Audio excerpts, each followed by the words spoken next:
झाली तया. श्रीमद भागवत महापुराणामध्ये राजा परीक्षित 7 दिवस श्रीमद भागवत पुराण शुकाचार्य महाराजांच्या मुखातून ऐकून तरला भूपती मोक्षाला गेला.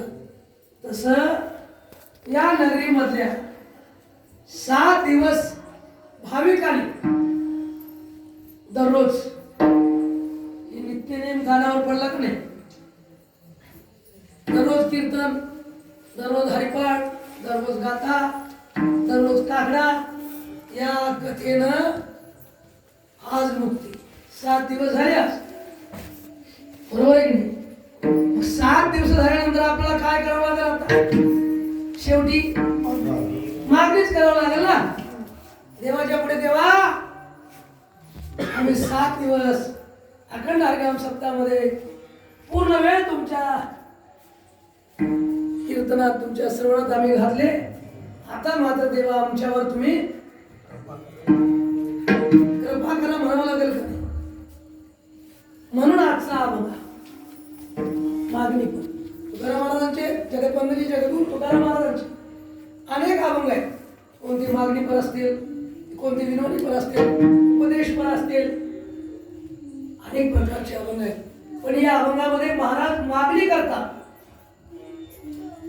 हा अभंग मागणी पर आहे. देवाच्या पुढे मागायचे आम्हाला, तुम्हाला देवाच्या पुढे मागायचे. अभंग हा मागणीचा अभंग आहे. तुकाराम महाराज म्हणतात, दुर्बुद्धते म्हणा कदा नृपतो नारायणा, आता मदायसे करी तुझे पाय चित्ती धरी, उपजला भावो तुझे कृपे सिद्धी लाव.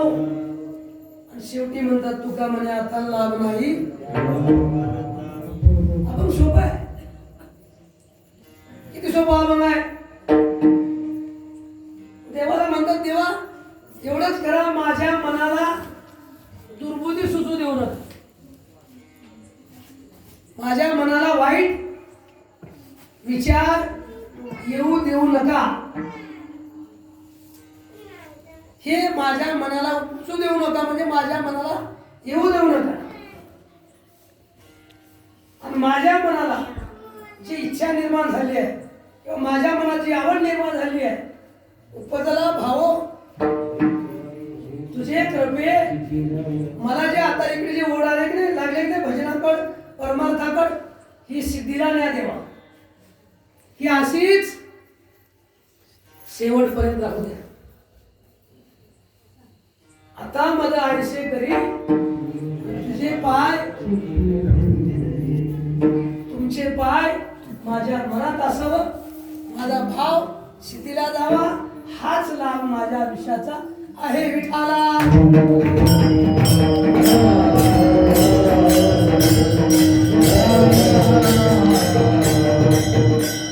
अभंगाचा अर्थ सोपा झाला.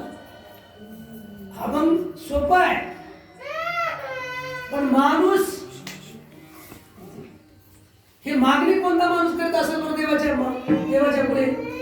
दुर्बुद्धीते म्हणा कदा नको